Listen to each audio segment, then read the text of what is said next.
is atomic mass. So atomic mass ಅನ್ನೋದ್ರ ಬಗ್ಗೆ already ನಾವು ಒಂದ್ಸತಿ ಬ್ರಿಡ್ಜ್ ಕೋರ್ಸ್ ಅಲ್ಲಿ ಮಾಡಿದೀವಾ? ಅಲ್ವಾ? ಸೊ ಅಲ್ಲಿ ಡಿಸ್ಕಸ್ ಮಾಡಿದ್ವಿ. ಸೊ ಅದೇ ಡಿಸ್ಕಷನ್ ಇಲ್ಲೂ ಕೂಡ ತಗೊಂಡು ಹೋಗೋಣ. ಬಟ್ ಇಲ್ಲಿ ಸ್ವಲ್ಪ ಡಿಫ್ರೆಂಟ್ ತಗೊಂತೀನಿ. ಅಂದ್ರೆ ಇಲ್ಲಿ ನಮ್ಗೆ ಕ್ಯಾಲ್ಕುಲೇಷನ್ ಪಾರ್ಟ್ ಗಳನ್ನ ಇಲ್ಲಿ ಇನ್ವಾಲ್ವ್. ಸೊ ಅಲ್ಲಿ ನಾವು ಯಾವುದೇ ಕ್ಯಾಲ್ಕುಲೇಷನ್ ಪಾರ್ಟ್ ನ ತಗೊಂಡ್ಲಿಲ್ಲ. ಬಟ್ ಇಲ್ಲಿ ಈ ಕೇಸ್ ಅಲ್ಲಿ ನಾವು ಸ್ವಲ್ಪ ಕ್ಯಾಲ್ಕುಲೇಷನ್ ಪಾರ್ಟ್ ನ ಇನ್ವಾಲ್ವ್ ಮಾಡ್ಕೊಂಡು how to determine the atomic masses ಅನ್ನುವಂಥದ್ದನ್ನ ನಾವು ಕಂಡುಹಿಡ್ಕೊಳ್ಳೋಣ. ಓಕೆ.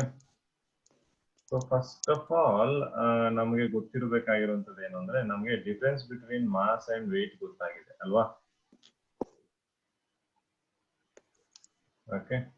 ಸೊ ಮಾಸ್ ಅಂತ ಬಂದಾಗ ನಾವು ಅದನ್ನ ಯಾವ್ದ್ರಲ್ಲಿ ಮೆಜರ್ ಮಾಡ್ತೀವಿ? ಗ್ರಾಮ್, ಕೆಜಿ ಈ ತರ ಮೆಜರ್ಮೆಂಟ್ ಮಾಡ್ತೀವಿ ಅಲ್ವಾ? ಸೊ ಅದೇ ರೀತಿ ಇಲ್ಲೂ ಕೂಡ ನೀವು ಆಟಮ್ಸ್ ನ ತಗೊಂಡ್ರೆ ಆಟಮ್ಸ್ ನ ಕೂಡ ನಾವು ಗ್ರಾಮ್ ಆರ್ ಕೆಜಿಲಿ ವೇ ಮಾಡಬಹುದು. ಓಕೆ. ಸೊ ಆ ಗ್ರಾಮ್ ಮತ್ತೆ ಕೆಜಿಲಿ ವೆಯ್ಟ್ ಮಾಡೋ ಒಂದು ಸಿನಾರಿಯೋ ಇದೆ, ಅದು ಬೇರೆ, ದಟ್ ಈಸ್ ಡಿಫ್ರೆಂಟ್. ಓಕೆ. ಅದೇ ಮಾಸ್ ಆಫ್ ಆಟಮ್ ನ AMU ಅಲ್ಲಿ ಮೆಜರ್ಮೆಂಟ್ ಮಾಡೋದಿದೆ, ದಟ್ ಈಸ್ ಡಿಫ್ರೆಂಟ್. ಸೊ ಎರಡು ಡಿಫ್ರೆಂಟ್ ಐಡಿಯಾಸ್ ಆಫ್ ಮೆಜರ್ಮೆಂಟ್. ಅರ್ಥ ಆಗ್ತಿದ್ಯಾ? ಸೊ ಇವೆರಡು ಐಡಿಯಾನ ನಾವು ಓಕೆ. ಸೊ ಗ್ರಾಮ್ ಮತ್ತೆ ಕೆಜಿಲಿ ಆಟಮ್ ಮಾಸ್ ನ ಕ್ಯಾಲ್ಕುಲೇಟ್ ಮಾಡೋದು ಒಂದು ವಿಧಾನ ಆದ್ರೆ ಅದೇ ಆಟಮ್ದು ಮಾಸ್ ನ AMU ಅಲ್ಲಿ ಅಟಾಮಿಕ್ ಮಾಸ್ ಯೂನಿಟ್ ಅಲ್ಲಿ ಕಂಡುಹಿಡಿಯುವಂತದ್ದು ಒಂದು ವಿಧಾನ. ಓಕೆ. ಸೊ ಈ ತರ ನಮ್ಗೆ ಎರಡು ಡಿಫ್ರೆಂಟ್ ವೇಸ್ ಇರುತ್ತೆ to calculate the atomic mass. But ಅವರು ನಮ್ಗೆ ಯಾವ್ದ್ರಲ್ಲಿ ಕೇಳಿದ್ದಾರೆ? ಗ್ರಾಮ್ ಅಲ್ಲಿ ಕೇಳಿದ್ದಾರೆ ಅಥವಾ ಅಟಾಮಿಕ್ ಮಾಸ್ ಯೂನಿಟ್ ಅಲ್ಲಿ ಕೇಳಿದಾರೆ ಕ್ವಶನ್ ಅಲ್ಲಿ ಅನ್ನೋದನ್ನ ನೋಡ್ಕೊಂಡು you have to calculate.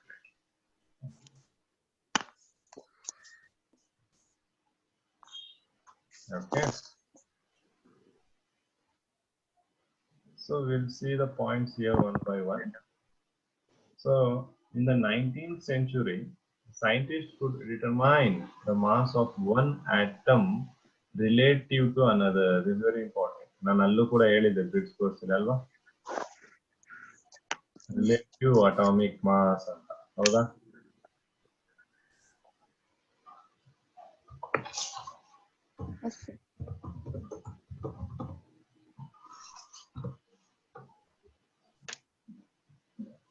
Okay. So here ನಮ್ಗೆಲ್ಲ ಗೊತ್ತೇ ಇದೆ ಆಟಮ್ದು ಸೈಜ್ ಎಷ್ಟು ಸ್ಮಾಲ್ ಅಲ್ವಾ?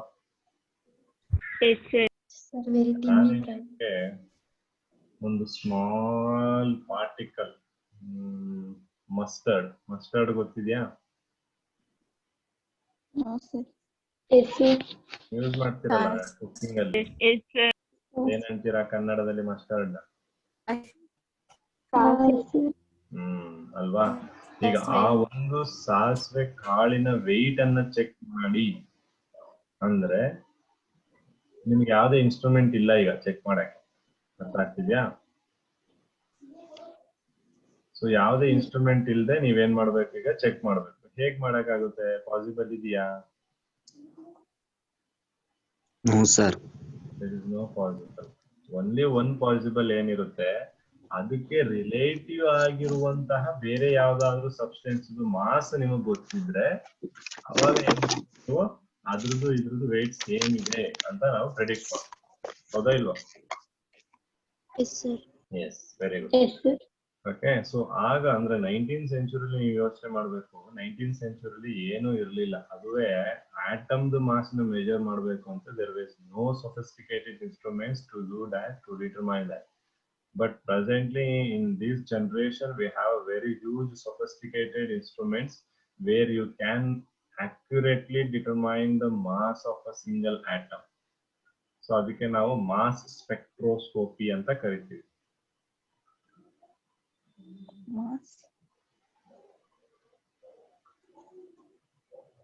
ಓಕೆ. ಸೊ ಮಾಸ್ ಬರ್ ಅಥವಾ ಮಾಸ್ ಸ್ಪೆಕ್ಟ್ರೋಸ್ಕೋಪಿ ಅಂತ ಕರಿತೀವಿ. ಸೊ ಇದನ್ನ ಯೂಸ್ ಮಾಡಿಕೊಂಡು ನಾವು ಈಗ ಹಳೆ ಕಾಲದಲ್ಲ, ಈಗ ಪ್ರೆಸೆಂಟ್ ಜನರೇಷನ್ ಅಲ್ಲಿ ನಾವು ಯಾವುದೇ ಒಂದು ಆಟಮ್ ಕೊಟ್ರು even we are able to determine the mass of a proton electron ಕೂಡ determine ಮಾಡೋ ಲೆವೆಲ್ಗೆ ಈಗ ನಮ್ದು ಟೆಕ್ನಾಲಜೀಸ್ ಮುಂದೆ ಬೆಳೆದಿದೆ. ಸೊ ಹಾಗಾಗಿ now we have no any problem to determine the mass of any particle or any subatomic particles. But ಆಗ ನಾವು ಯೋಚನೆ ಮಾಡಬೇಕು 19th ಸೆಂಚುರಿಲಿ ಎಷ್ಟು ಕಷ್ಟ ಇತ್ತು ಅಂತ. ಸೊ 19th ಸೆಂಚುರಿಲಿ ಸೈಂಟಿಸ್ಟ್ ಏನ್ ಮಾಡಿದಾರೆ, ಒಂದು ಆಟಮ್ ನ ರಿಲೇಟಿವ್ ಟು ಅದರ್ ಅಂತ ಕರ್ಕೊಂಡು, ಸೊ ಅದನ್ನ ನಾವು ರಿಲೇಟಿವ್ ಅಟಾಮಿಕ್ ಮಾಸ್ ಅಂತ ಕರಿತೀವಿ. Call it as relative atomic mass.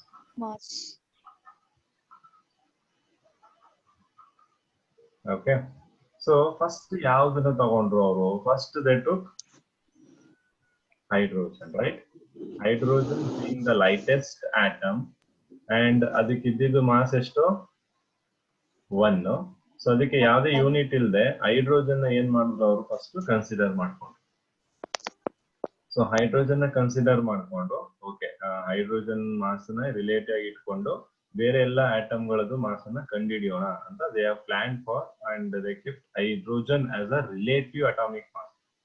Okay, so ಅದರದನ್ನ ಕಂಪ್ಯಾರಿಸನ್ ಮಾಡಕ್ಕೆ ಇಟ್ಕೊಂಡು and later on some of the disadvantages started to arise out of ಏನು ಹೈಡ್ರೋಜನ್ ಇಂದ ಇಶ್ಯೂಸ್ ಆಗಿ, ಸೊ ಅದೇನ್ ಮಾಡಿದ್ರು, they rejected hydrogen. So hydrogen ನ ಕಂಪ್ಲೀಟ್ ಆಗಿ ಕನ್ಸಿಡರ್ ಮಾಡಿಲ್ಲ.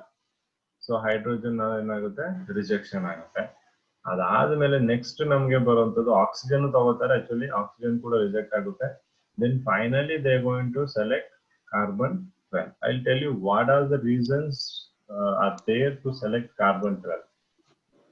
Okay, the present system of atomic masses is based on carbon 12 as a standard and has been agreed upon 1961. So ಈ year ಅಲ್ಲಿ, ಈ 1961 ಅಲ್ಲಿ ಒಂದು ಕಾನ್ಫರೆನ್ಸ್ ಅಲ್ಲಿ ಏನ್ ಮಾಡ್ತಾರೆ, they are going to accept that carbon 12 is going to be relative atomic mass or the standard relative atomic mass to calculate the mass of a single atom.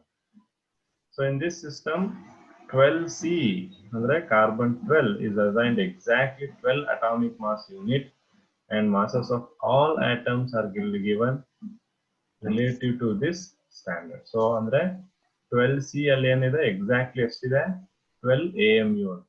ಅಂದ್ರೆ ಒಂದು C12 ಕಾರ್ಬನ್ ಆಟಮ್, ಓಕೆ, ಇದ್ರದ್ದು mass ಎಷ್ಟಾಗಿರ್ತದೆ, 12 EMU ಅಂತ ಹೇಳ್ತೀನಿ. Okay, so ಇಲ್ಲಿ ಇನ್ನು ಸ್ವಲ್ಪ clear out ಮಾಡ್ತೀನಿ ಇದನ್ನ. ಓಕೆ, ಸೊ ಇದಿಷ್ಟು ನಮ್ಗೆ ಅಟಾಮಿಕ್ ಮಾಸ್ ಬಗ್ಗೆ ಇರುವಂತ ideas. So keeping this idea, just one video here.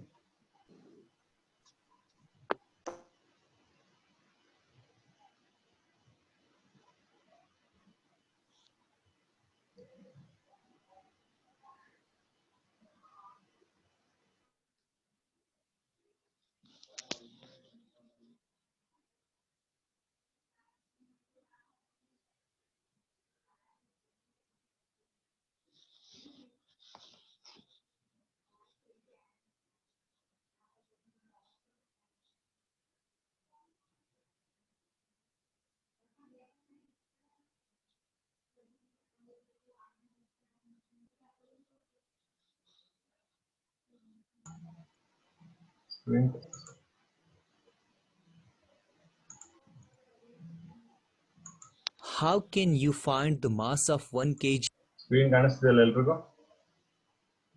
Yes, sir. Okay, just see this video. Vegetables. Well, you put 1 kg stone at one side of the balance and vegetables at another side of the balance. When both sides are in equilibrium, we say that the mass of vegetables is equal to 1 kg. Now listen carefully. The mass of vegetables is relative because it is compared to 1 kg stone. Secondly, 1 kg stone is a standard unit which is used to measure the mass of different things. Thus once again remember that the mass of vegetables is relative and the 1 kg stone is standard unit.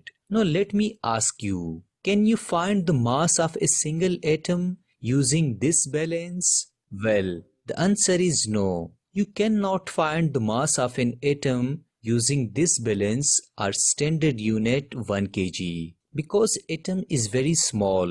Now, how can we find the mass of a single atom? Well, consider a single atom of carbon 12. Why we call carbon atom as carbon 12? It is because the mass number of carbon is 12 units.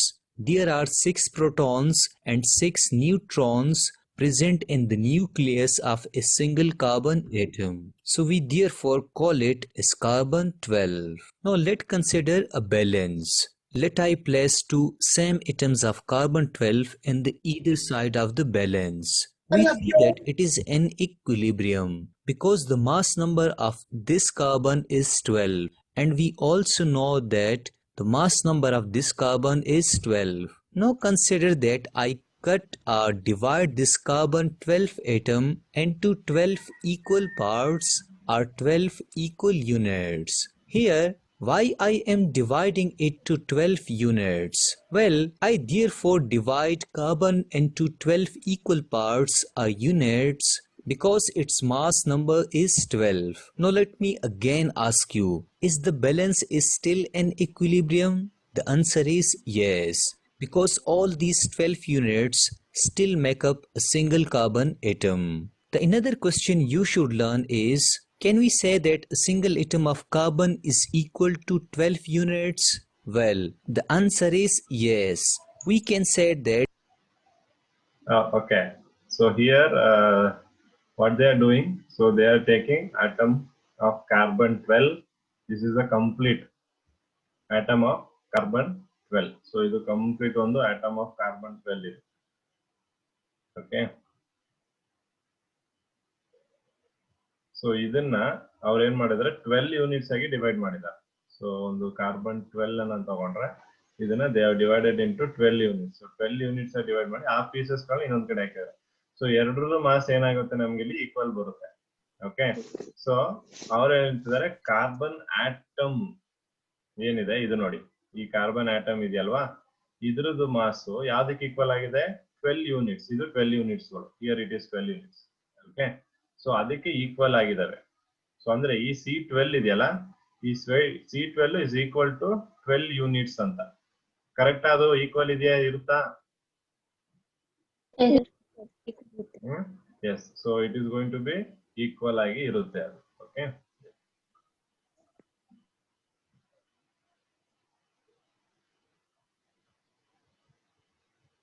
There are 12 units in a single carbon atom. Let me repeat this important statement. There are 12 units in a single carbon atom. Or you can say that the mass of a single carbon atom is equal to its 12 units. Now we will use these small units of carbon as standard unit to measure the masses of different atoms. For example, consider a single atom of oxygen at one side of the balance and 12 units of carbon at another side. We observe that oxygen atom is heavier. We will add 4 more carbon units to this side and the balance get equilibrium. Okay, so now I hope how you people how we be able to calculate the mass of other elements anta. Okay, so ಈಗ oxygen mass ನ calculate ಮಾಡಕ್ಕೆ ಏನ್ ಮಾಡೋದು, carbon 12 ನ relative ಆಗಿ ತಗೊಂಡಿದ್ದಾರೆ. So carbon 12 ಮತ್ತೆ oxygen ಇಟ್ಟಾಗ ಸೊ ಅವ್ರು ಅಬ್ಸರ್ವ್ ಮಾಡಿದೇನು ಅಲ್ಲಿ ಡಿಫ್ರೆನ್ಸ್. ಅಂದ್ರೆ ಇದೊಂದು ಜಸ್ಟ್ ಅನ್ ಎಕ್ಸಾಂಪಲ್ ಕೊಡ್ತಾ ಇದೀನಿ, how we considering relative atomic mass. Relative atomic mass ಅನ್ನೋದನ್ನ ಹೇಗೆ ಅಂತ ಕನ್ಸಿಡರ್ ಮಾಡೋದನ್ನ ಹೇಳಿದ್ದೀನಿ ನಾನು. ಓಕೆ. ಸೊ ಇಲ್ಲಿ ನೀವು ಅಬ್ಸರ್ವ್ ಮಾಡಿದ್ರೆ ಇಲ್ಲಿ ಗೊತ್ತಾಗುತ್ತೆ ನಮ್ಗೆ. Okay. So you can see here ಅದನ್ನ ಬ್ಯಾಲೆನ್ಸ್ ಮಾಡೋದಕ್ಕೆ ಏನ್ ಮಾಡಿದ್ದಾರೆ ಅವರು, ಅದರ್ 4 ಆಕ್ಸಿಜನ್ 12 ಯೂನಿಟ್ಸ್ ಜೊತಿತ್ತು, ಅದಕ್ಕೆ ಇನ್ನೊಂದು 4 ಯೂನಿಟ್ಸ್ ನ ಆಡ್ ಮಾಡಿದ್ದಾರೆ. Add 4 units. Yes, see now. Thus we say that the mass of a single oxygen atom is equal to 16 units of carbon.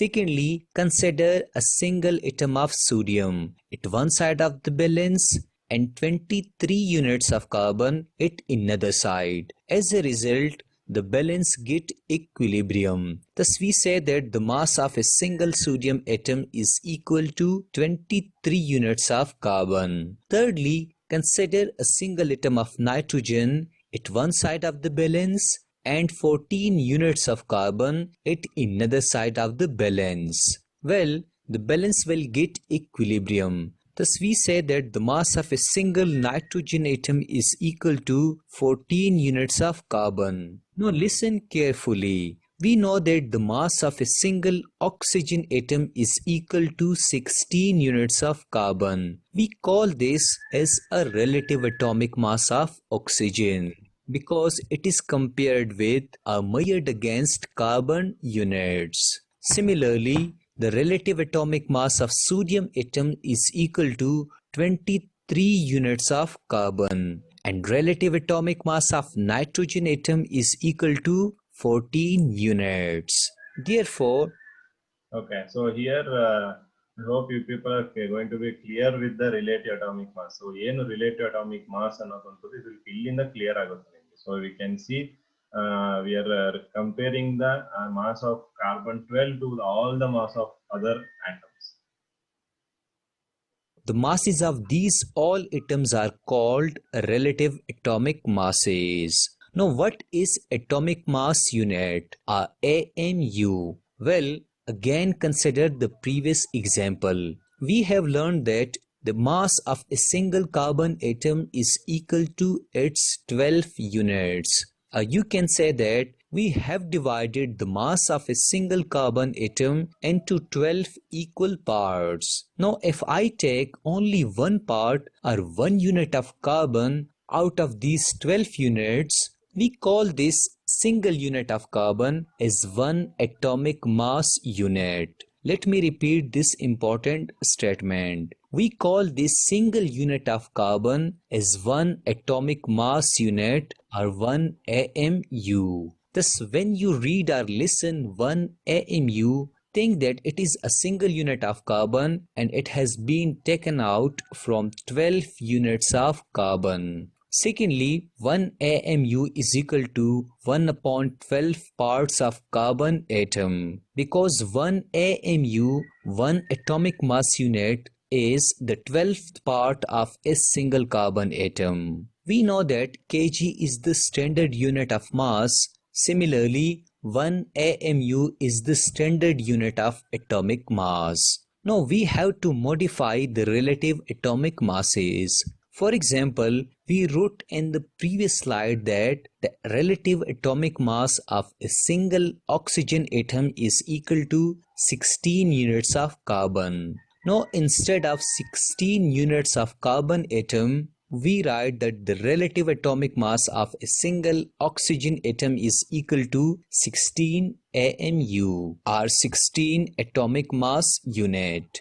Similarly, we write the relative atomic mass of sodium is 23 atomic mass unit and the relative atomic mass of nitrogen is 14 atomic mass unit. Lastly, remember that nowadays people write only U instead of AMU. Letter U means unified mass.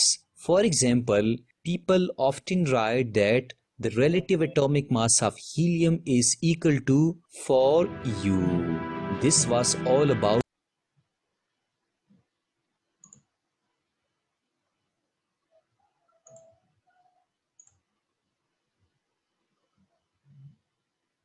Okay, so I hope you people understood more about atomic mass now. Okay, so hope you know that what is the difference between atomic mass and relative atomic mass. ಅರ್ಥ ಆಗಿದೆಯಾ video? Yes, sir. Yes, sir. So now we'll see why we have chosen carbon 12 as our relative atomic mass. So let me compare this scenario of selection of carbon 12 for the selection of captain. So let's say I have first batch students and we need a captain for them for the class. ಹೌದಾ ಇಲ್ವಾ? Yes, sir. Class ಮಾಡಬೇಕು. So ನಾವು ಏನೆಲ್ಲ ಕ್ರೈಟೀರಿಯಾಗಳನ್ನ ಇಟ್ಕೊತೀವಿ, ಯಾವ್ದೆಲ್ಲ ಒಂದು ಫ್ಯಾಕ್ಟರ್ಗಳನ್ನ follow ಮಾಡ್ತೀವಿ ಒಂದು ಲೀಡರ್ನ ಅಥವಾ ಒಂದು ಕ್ಯಾಪ್ಟನ್ ಸೆಲೆಕ್ಟ್ ಮಾಡೋದಿಕ್ಕೆ.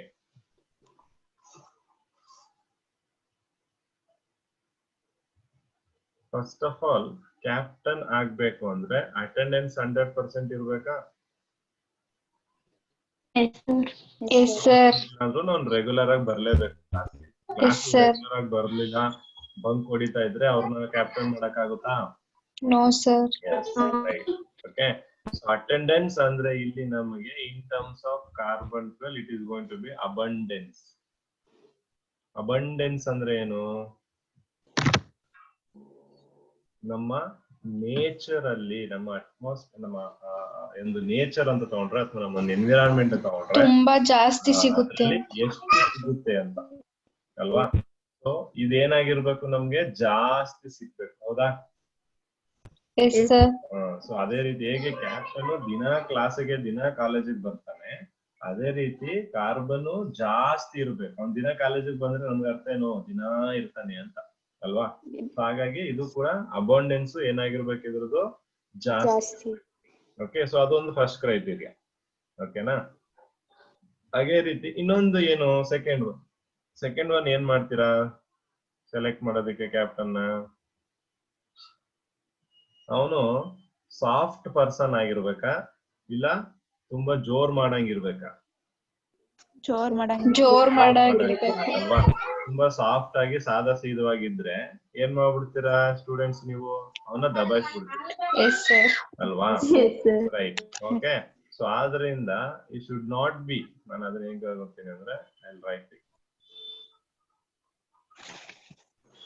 Should not B soft. ಅಂದ್ರೆ ಈ ಶುಡ್ ಬಿ ರಿಯಾಕ್ಟಿವ್ ಅಲ್ವಾ? ಹೈಲಿ ರಿಯಾಕ್ಟಿವ್ ಅಲ್ವಾ? Yes, sir. ಸೊ ಇಲ್ಲಿ ಏನಾಗಿರ್ಬೇಕು, ಇದು Highly reactive. Highly reactive element ಆಗಿರ್ಬೇಕು. ಓಕೆ. ಅದೇ ರೀತಿ ಅವ್ನ್ ಸಾಫ್ಟ್ ಅಲ್ಲ, ಹೌದಾ? ಈಗ ರಿಯಾಕ್ಟಿವ್ ಅಂದ ತಕ್ಷಣ ತುಂಬಾ ರಿಯಾಕ್ಟಿವ್ ಆಗಿ ಎಲ್ರಿಗಿಂತ ಜಾಸ್ತಿ ಗಲಾಟೆ ಅವನೇ ಮಾಡ್ತಿದ್ರೆ ತಗೊಂತೀರಾ ಅವನ್ನ? No, sir. ಮಾಡಿ ಅವನೇ ಜಾಸ್ತಿ ಎಲ್ರಿಗಿಂತ ಅವನೇ ಜಾಸ್ತಿ ಗಲಾಟೆ ಮಾಡ್ಬಿಟ್ರೆ ಹೈಲಿ ರಿಯಾಕ್ಟಿವ್ ಅಂದ್ರೆ ಅರ್ಥ ಏನು? ತುಂಬಾ ಜಾಸ್ತಿ ರಿಯಾಕ್ಷನ್ ತಾನೆ. ಸೊ ಅಂದ್ರೆ ಅವಂದೇ ಜಾಸ್ತಿ ಗಲಾಟೆ. He is only making too much of noise. So should not be making Noise. yes. ಅಂದ್ರೆ ಹೈ ಅಂದ್ರೆ ತುಂಬಾ ಹೈ ರಿಯಾಕ್ಟಿವ್ ಆಗಿರೋದನ್ನ ತಗೊಳಕ್ ಆಗಲ್ಲ ನಾವು, ಅಲ್ವಾ? ಸೊ ಹಾಗಾಗಿ ಇದೇನಾಗಿರ್ಬೇಕು, ನಮ್ಗೆ ತುಂಬಾ ಹೈಲಿ ರಿಯಾಕ್ಟಿವ್ ಆಗಿರ್ಬಾರ್ದು. Instead of that we should be intermediate, ಅಲ್ವಾ? ಜಾಸ್ತಿ ರಿಯಾಕ್ಟಿವ್ ಆಗ್ಬಾರ್ದು, ಕಮ್ಮಿ ರಿಯಾಕ್ಷನ್ ಆಗ್ಬಾರ್ದು, ಹೌದಾ ಇಲ್ವಾ? Medium. ಮೀಡಿಯಂ ರಿಯಾಕ್ಷನ್ ಆಗ್ಬೇಕು.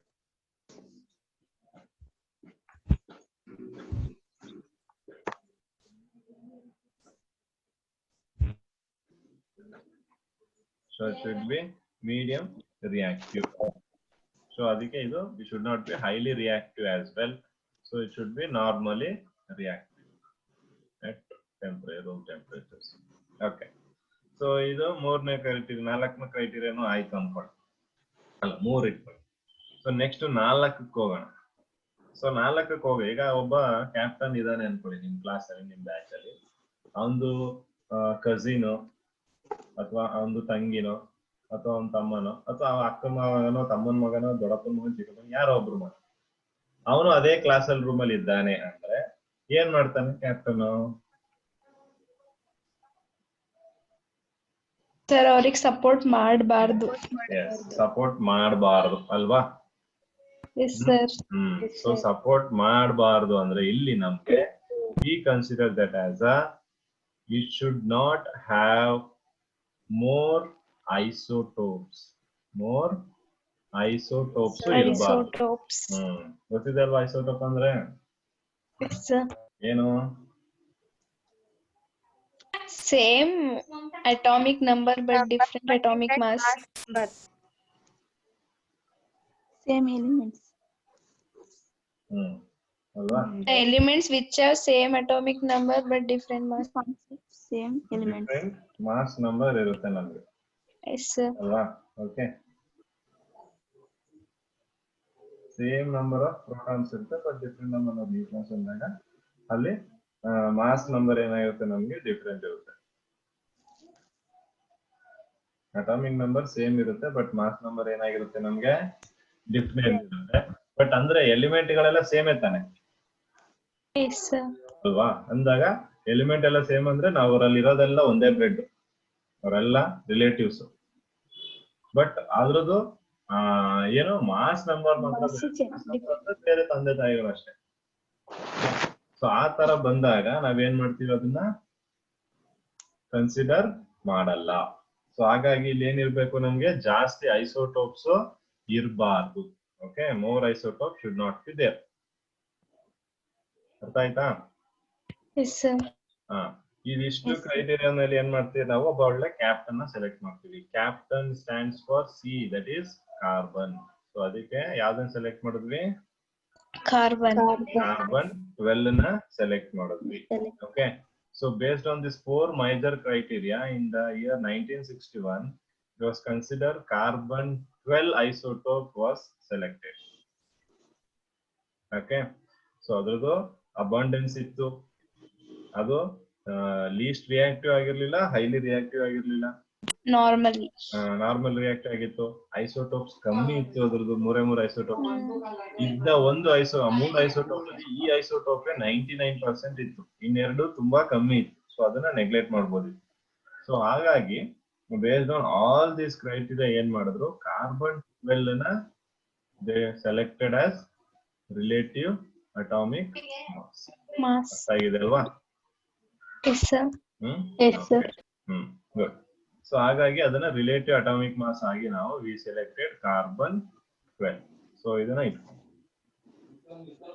ಸೊ ಅವಾಗ ಏನಾದ್ರು ಫ್ರಮ್ ನೌ ಆನ್ವರ್ಡ್ಸ್ ಹೇಗೆ ನಾವು ಮಾಸ್ ನ ಕೆಜಿ ಮತ್ತೆ ಗ್ರಾಮ್ ಅಲ್ಲಿ ಕ್ಯಾಲ್ಕುಲೇಟ್ ಮಾಡ್ತೀವಿ, ಹಾಗೇನೆ mass of in atom is calculated in ಯಾವ್ದ್ರಲ್ಲಿ? AMU. AMU. So atomic mass Unit. 1961 ಅಲ್ಲಿ AMU ಅಂತ ಬಂತು. ಈಗ ಅದನ್ನ ಏನಂತ ಕರಿತೀವಿ? ಜಸ್ಟ್ ಯು ಮಾಡಿ ಯೂನಿಫೈಡ್ ಮಾಸ್ ಅಂತ ಕರಿತೀವಿ. AMU ಅಂತಾನು ಬರೆದ್ರು ಕರೆಕ್ಟ್, ಇಲ್ಲ ಯು ಅಂತ ಬರೆದ್ರು ಕರೆಕ್ಟ್.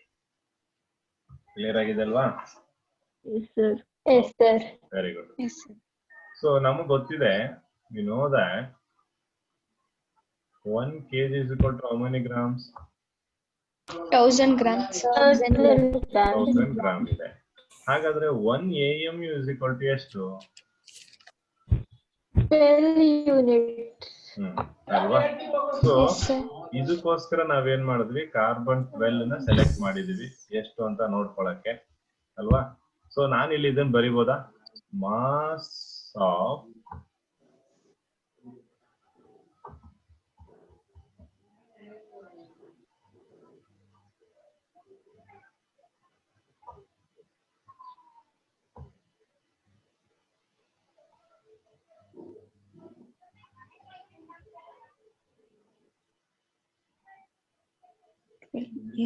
ಬರಿಬೋದಾ ಇದನ್ನ?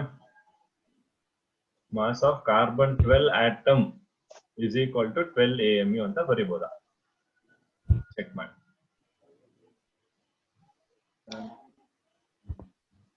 ಅದಾಗ್ತಿದೆ ನಾನು ಹೇಳ್ತಿರೋದು. 12 ಆಟಮ್ ಇದೆಯಲ್ವಾ, ಯಾವ್ದ್ರದ್ದು? Carbon 12. ಕಾರ್ಬನ್ದು. ಅಂದ್ರೆ ನಾನು ಹೇಳ್ತಿರೋದು ಎಷ್ಟು ಗೊತ್ತಾ? ಈಗ ಇದು ನೋಡಿ,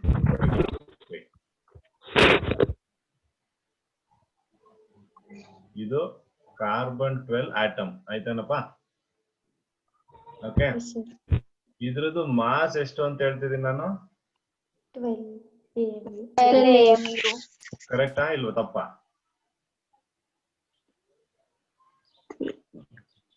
ಕರಿಬೋದಾ ಇದನ್ನ? Mass of carbon 12 atom is equal to 12 AM ಅಂತ ಕರಿಬಹುದು. Yes, okay, sir. ಬಟ್ ನನಗಿಲ್ಲಿ ಬೇಕಾಗಿರೋದೇನು, 1 AMU ಇಸ್ ಈಕ್ವಲ್ ಟು ಎಷ್ಟು ಅಂತ 1/12. ಅಲ್ವಾ? 1/12. ಸೊ ಅದನ್ನ ನಾನು ಕ್ರಾಸ್ ಮಲ್ಟಿಪ್ಲೈ ಮಾಡ್ಬೋದಲ್ವಾ? Yes, sir.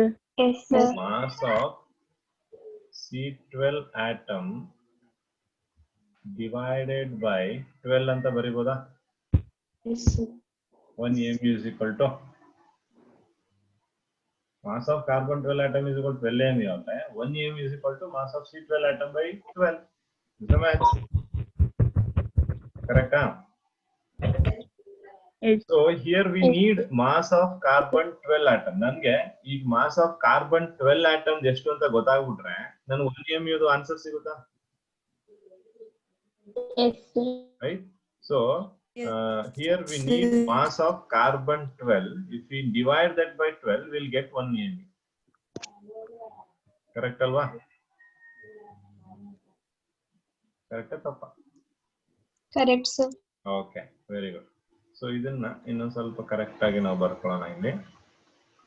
1 mu is equal to Mass of carbon 12 atom divided by 12. Okay, ಹಿಂಗಿರ್ಲಿ ಇದು. ಈಗ ನಾನು ಅಟಾಮಿಕ್ ಮಾಸ್ ಆಫ್ ಕಾರ್ಬನ್ ಎಷ್ಟು ಅಂದ್ರೆ ಎಷ್ಟು ಹೇಳ್ತೀರಾ ನೀವು? 12. ಅದು ಗೊತ್ತಿಲ್ಲ ನಮ್ಗಿನ್ನು, ಅದಂಗ್ ಬಿಡಿ.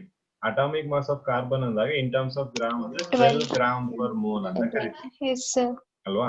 ಅಂದ್ರೆ ಇದರ ಅರ್ಥ ಏನು? 1 ಮೋಲ್ ಆಫ್ ಕಾರ್ಬನ್ ಆಟಮ್ ಇದ್ರದ್ದು ಮಾಸ್ ಎಷ್ಟಿರ್ತದೆ? 12 ಗ್ರಾಮ್ ಅಲ್ವಾ? ಅಲ್ವಾ? ಅರ್ಥ ಆಯ್ತಾ ಇದು? 1 ಮೋಲ್ ಆಫ್ ಕಾರ್ಬನ್ ಆಟಮ್ದು ಮಾಸ್ ಎಷ್ಟಿದೆ? 12 gram. 12 gram 12 gram. ಅಲ್ವಾ? ನಾನ್ ನಿಮ್ಗೆ ಹೇಳಿದ್ದೆ ಮೋಲ್ ಅಂದ್ರೆ ಎಷ್ಟು ಅಂತ. ಎಷ್ಟು 1 ಮೋಲ್ ಇಸ್ ಈಕ್ವಲ್ ಟು? 6.0. ಹೇಳಿ correct. 6.022 into 10 to the power of 23. 23. Avogadro number. 6.022 into the power of 23 atoms of carbon mass ಎಷ್ಟು ಇವಾಗ? 12 gram. 12 ಗ್ರಾಮ್. ಕರೆಕ್ಟಾ? ಇದು ಅಗ್ರಿ ಆಯ್ತಾ ಎಲ್ರಿಗೂ? Yes, sir. Okay. So 6.022 into 10 to the power of 23 atom of carbon mass 12 gram ಅಂತ ಗೊತ್ತಾಯ್ತು. ಹಾಗಾದ್ರೆ ನನಗ್ ಬೇಕಾಗಿರೋದೇನು? ಒಂದು ಆಟಮ್ ಆಫ್ ಕಾರ್ಬನ್ ಮಾಸ್ ಹೇಗ್ ಬರ್ಕೋತೀರಾ? So cross multiplication. ಹೇಳಿ ನನ್ಗೆ ಏನ್ ಬರೀಬೇಕು ಅಂತ. 12 divided by 6.022 10 to the power of 23. ಬರೀಬೋದಾ ಇಲ್ವಾ? 23. ಬರೀಬೋದಾ ಇಲ್ವಾ? ಬರೀಬಹುದು, sir. Okay, very good. What is this value? ಇದೇನಿದು 6.022 into 23 ಅಂದ್ರೆ ಏನದು? Sir, Avogadro number. Very good. Avogadro number ಅಲ್ವಾ? Avogadro number. ನಾನು I will write it as Avogadro number. AN ಅಂದ್ರೆ Yes, Avogadro number. ನಂಬರ್. ಬರೀಬೋದಾ ಹೀಗೆ? Yes, sir. Okay, clear. So ಈಗ ನಾವು ನೋಡಿ, ಈಗ ಇಲ್ಲಿಗೆ ಬರೋಣ. ಯಾವ್ದೋ 1 m ಇದೆಯಲ್ಲ, so will come back to 1 m.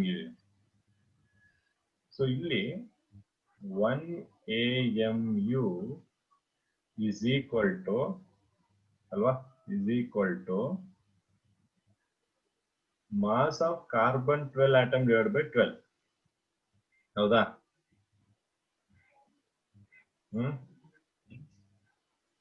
Yes, sir. Okay. So mass of carbon 12 atom ಅಂದ್ರೆ ಒಂದು ಕಾರ್ಬನ್ 12 ಆಟಮ್ದು ಮಾಸ್ ಎಷ್ಟು? ಒಂದು ಕಾರ್ಬನ್ ಆಟಮ್ದು ಮಾಸ್ ಎಷ್ಟು?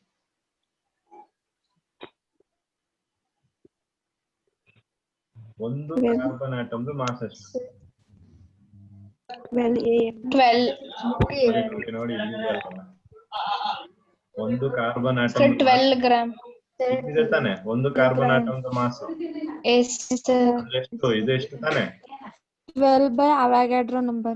ಅದೇ ತಾನೆ? Yes, sir. Yes, so sir. ಇದನ್ನ 12 divided by n of a. ಈ 12 ಇಂಟು 12 ಅಂತ ಬರೀಬೋದಾ?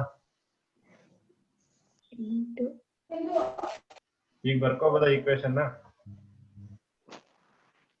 ಅರ್ಥ ಆಗ್ತಿದೆ ಇಲ್ವಾ? Yes, sir. ಬರಿಬಹುದು. ನೋಡಿ ಇಲ್ಲಿ mass of carbon Yes, sir. ಬರಿಬಹುದು. ಬರಿಬಹುದು, sir. ಎಷ್ಟಕ್ಕೆ ಈಕ್ವಲ್ ಆಗಿದೆ? 12 by n ಆಗಿದೆ ಅಲ್ವಾ? Yes, sir. ಈ ಮಾಸ್ ಆಫ್ C12 ಆಟಮ್ ಜಾಗದಲ್ಲಿ ನಾನು 12 by n Into 12. ಈ 12 ಹಾಗೆ ಇದೆಯಲ್ಲ 12 atoms ಇದೆಯಲ್ಲ. ಸೊ ಈಗ ಆನ್ಸರ್ ಏನ್ ಬರುತ್ತೆ?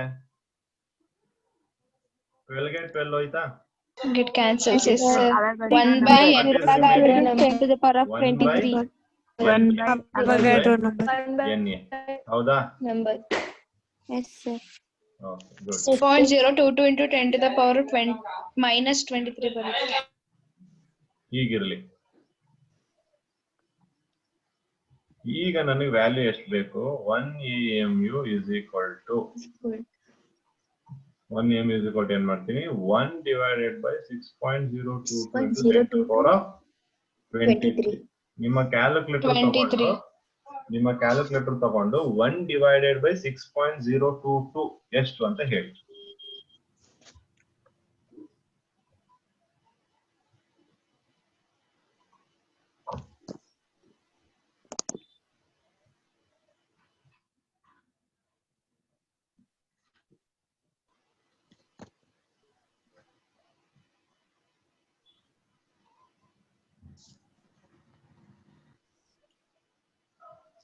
Zero point 166. 0.16657.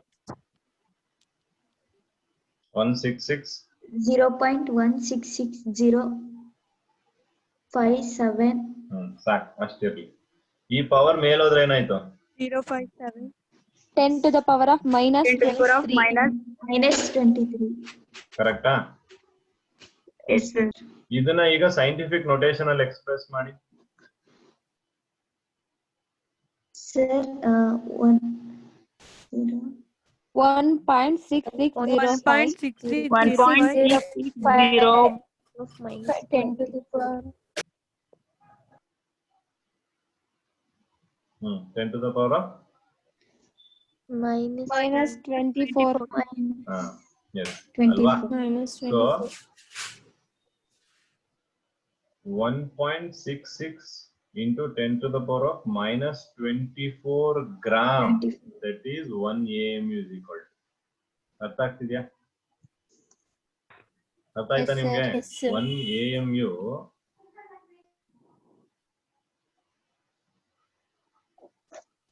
1 AMU is going to be equal to ಎಷ್ಟಕ್ಕೆ? 1.66 into 10 to the power of 0.660 minus into 10 24. raised to minus 24 gram. 24. ಗೊತ್ತಾಯ್ತಾ? ಅರ್ಥ ಆಯ್ತಾ ಇಲ್ವಾ? Yes, sir. So always remember ನಿಮಗೆ ಈ 1 AMU ವ್ಯಾಲ್ಯೂ ಗೊತ್ತಿರಬೇಕು, ತಲೆ ಇರಬೇಕು. ಅರ್ಥ ಆಗ್ತಿದ್ಯಾ? So 1 AMU value always you should keep in mind for solving problems. So problem solve ಮಾಡಕ್ಕೆ ಬೇಕು. ಗೊತ್ತಾಯ್ತಾ ಈಗ ಇಷ್ಟು? Yes, sir. Yes, sir. ಎಲ್ರಿಗೂ? Yes, sir. ಓಕೆ, ಈಗ ಬರೋಣ. ಈಗ ಒಂದು ಪ್ರಾಬ್ಲಮ್ ಟ್ರೈ ಮಾಡೋಣ. ಸೊ ಈಗ we know that 1 AMU is equal to how much? 1.66 into 10 to the power of minus 24 gram. Yes, minus 24 gram ಇದೆ. Gram. Okay. So therefore to calculate mass of any atom in terms of AMU, to calculate mass of any atom in terms of AMU, ನಾವೇನ್ ಮಾಡ್ತೀವಿ? AMU is equal to mass of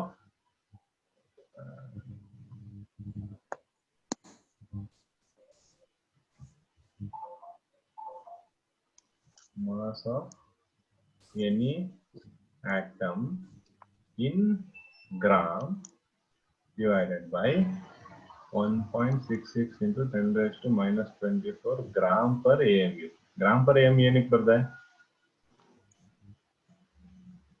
ಒಂದು AMU Sir, ಅಲ್ಲಿ one Very good, AMU very good. ಬರ್ದಿರೋದು. Yes, ಅಲ್ಲ, gram per AMU ಬರ್ದಿರೋದು ಅರ್ಥ ಏನು ಅಂದ್ರೆ 1 AMU is equal to 1.66 into 10 raised to minus 24 gram ಅಂತ.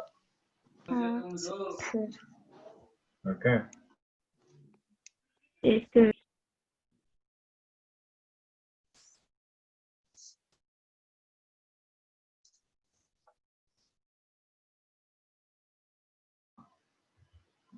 1 AMU is going to be equal to 1.66 into 10 raised minus 24 gram ಅಂತ indicate ಮಾಡುತ್ತೆ. Clear ಆಯ್ತಾ?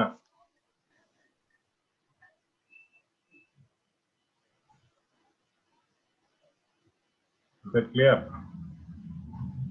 Yes, sir.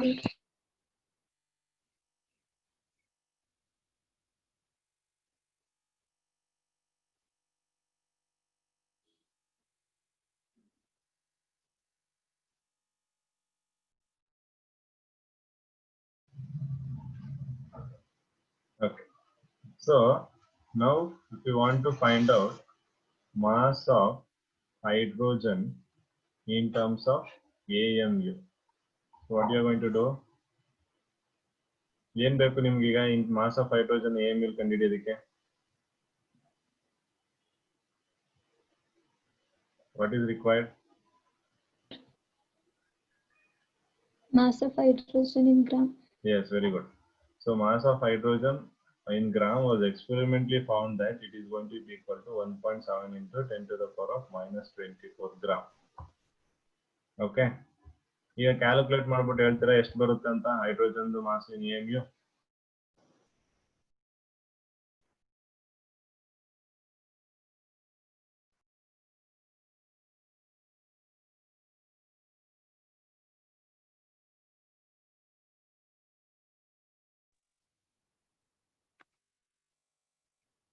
Sir, 1.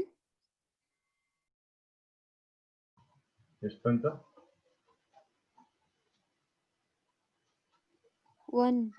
Sir, mass of hydrogen 1 ಅಲ್ವಾ? Calculation ಮಾಡಿಲ್ಲ ನೀವು, ಸುಮ್ಮನೆ 1 ಅಂತ ಇದ್ದೀರಾ.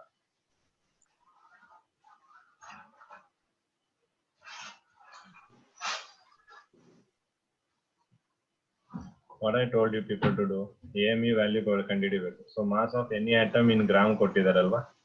ಎಷ್ಟು ಕೊಟ್ಟಿದ್ದಾರೆ? 1.67 into 10 to the power of minus 24 gram ಕೊಟ್ಟಿದ್ದಾರೆ.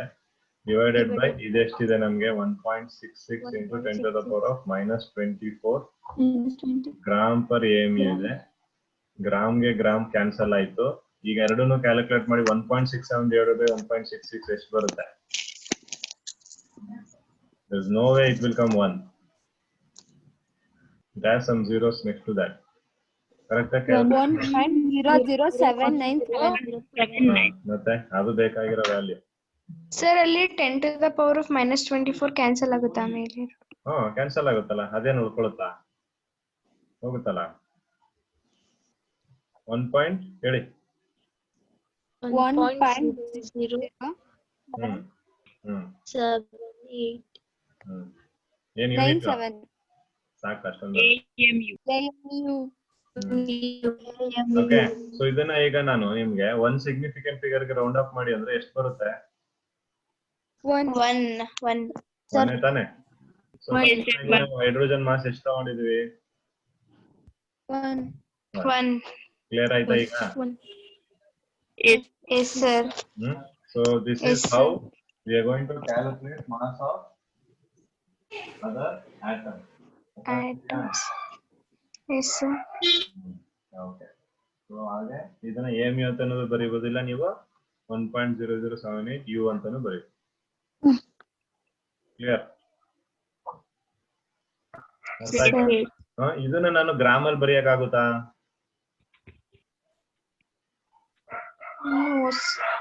ಗ್ರಾಮ್ ಅಲ್ಲಿ ಬರೆಯಂಗಿಲ್ಲ, ಇದನ್ನ AMU ಅಲ್ಲೇ ಬರಿಬೇಕು. ಯಾಕಂದ್ರೆ ನಾವು ಇನ್ ಟರ್ಮ್ಸ್ ಆಫ್ AMU ಕ್ಯಾಲ್ಕುಲೇಟ್ ಮಾಡ್ತಿದೀವಿ ಅಲ್ವಾ? ಸೊ AMU ಬೇರೆ, ಗ್ರಾಮ್ ಬೇರೆ, ತಲೆಯಲ್ಲಿ ಇಟ್ಕೊಳ್ಳಿ. AMU gram is not same. We can calculate atomic mass in 2 different ways, that is in terms of AMU and in terms of gram. Okay, so ಅದಕ್ಕೆ confuse ಮಾಡ್ಕೊಂಬೇಡಿ. Atomic mass ಅಲ್ಲಿ different ಬರುತ್ತೆ. Gram per mole ಅಂತ ಬರೆದಾಗ ಒಂದು ಮೋಲ್ಗೆ ಇರುವಂತ atoms mass. Gram per AMU ಅಂದ್ರೆ 1 AMU ಗೆ ಇರುವಂತ ಆಟಮ್ದು ಮಾಸ್. ಗೊತ್ತಾಗಿದೆಯಾ ಅಟಾಮಿಕ್ ಮಾಸ್ ಎಲ್ರಿಗೂ? Yes, sir.